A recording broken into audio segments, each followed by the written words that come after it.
All right, everyone. In this video, I'll be showing you how to use tools that we've already used for solid modeling, but using them for surfaces. So what I mean by that, we've got extrude, revolve, sweep, and loft.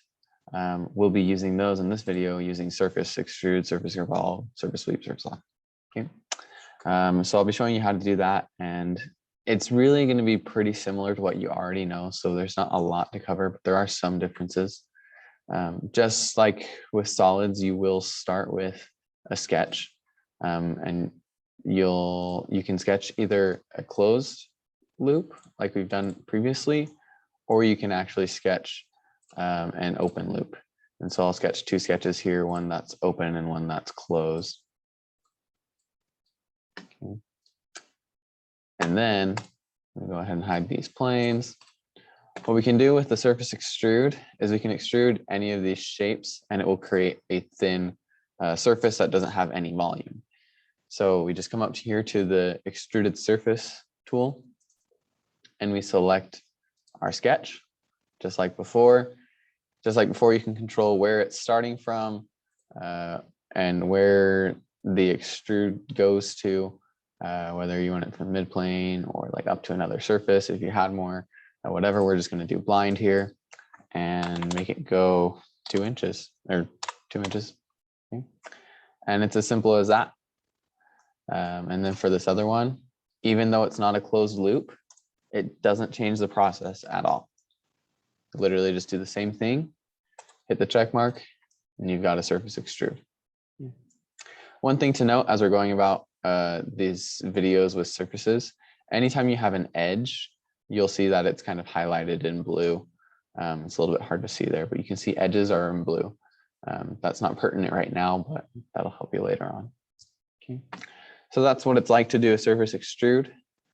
Surface revolves are very similar to before in that you start with a sketch, only again, it doesn't have to be a closed loop. It can, or you can make it not closed. And you can either do some sort of construction line in the sketch, or you can use an axis. So I'll throw in an axis between these two planes as your axis of revolution. And then come to your surfaces tab, open up your revolved surface, select the sketch that you want to revolve, which would be sketch 1. And then if that's not giving you the right line, go ahead and delete that out and select that axis there. So that should give you, with that sketch, it looks kind of like a cereal bowl, something like that. But again, this is just a surface with no volume, and that's created with the revolve. Again, very similar to the normal 3D revolve there. Where we start to get a little bit different is when we come to sweeps and lofts. Okay? Because this idea of not having to have a closed loop is something that probably that with sweeps and lofts, we'll be able to create some really interesting shapes. And so I'll show that here. Again, you could have a closed loop, but I'm just going to work with open ones for this sketch. So the interesting thing, if I were to do a normal 3D sweep, okay, and I'm going to do the normal profile and path. So if I were to select my profile, it's going to have issues because it's not a closed loop. Okay, so then I have to come and do the surface one. Now, the interesting thing is, because they're both open loops and you're using the surface sweep, you could use this one as a profile, or you could use this one as a profile. And so that's where your different shapes are going to come in, because it's going to create something that you probably wouldn't normally expect. The shape that you'd probably expect with this is if I use this as a profile and this as the path, and you get something like this slide here. Okay. Pretty intuitive to see it that way.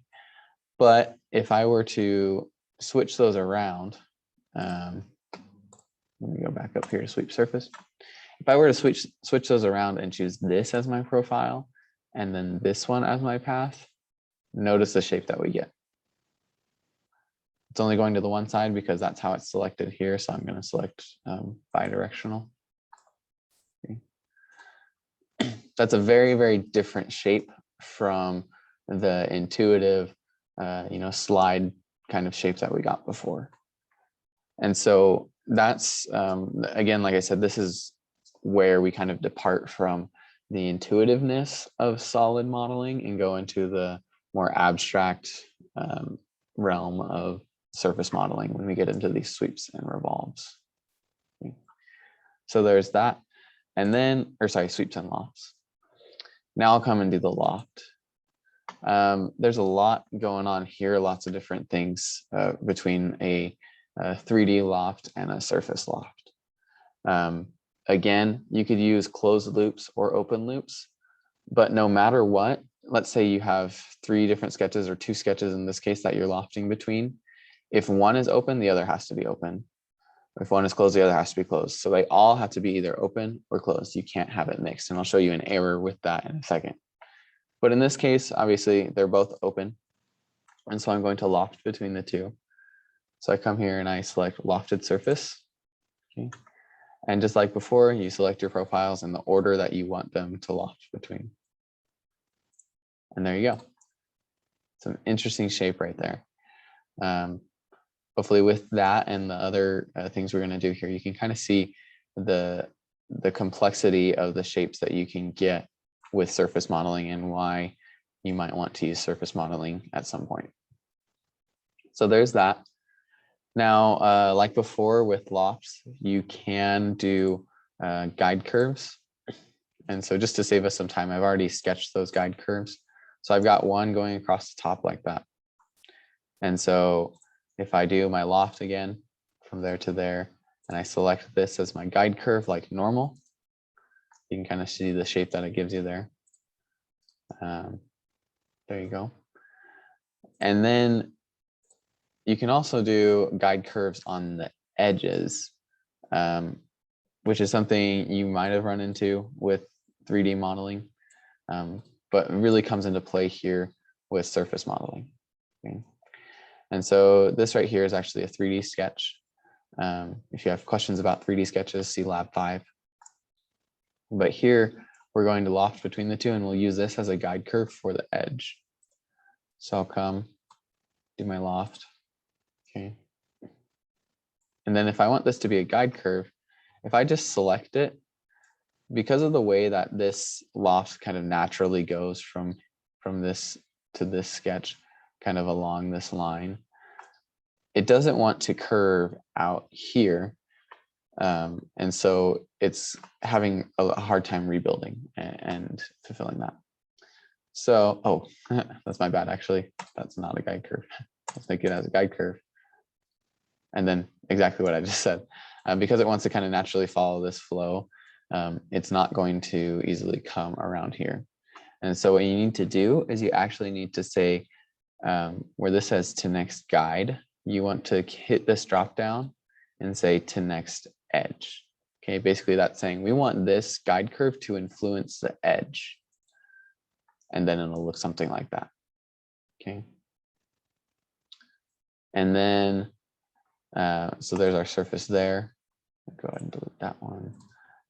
If you wanted to use both this guide curve in the middle and this guide curve in the edge, the best way to do it, it's not the only way, but the best way to do it would be to select them as guide curves. So let's select this one, change it to global. Okay. And then select that one. So now what that's allowing the system to do is trying to find the best solution so that it uses both of those guide curves in the way that you want it. Okay. So that's some different things you can do with surface lofts, and you can see the complexity of that shape. That would be extremely hard to model with solid modeling. You can also influence your start and end constraints. I won't do that here, but it's just like normal. You select one, you change how you want it. Okay. With these guide curves influence type, you're probably only going to mess around with to next guide as the default, and then edge and global. To next sharp, to be honest, I don't know exactly what it does. It just changes the shape a little bit when I do it. So go ahead and play around with that. If you get the shape that you are a more desirable shape with that, be my guest. But where you're probably going to live is with these other 3, guide, edge, and global. Okay. So I hope that was useful for you and that you can kind of see the similarities and differences between solid modeling and surface modeling with these basic features up here: extrude, revolve, sweep, and loft.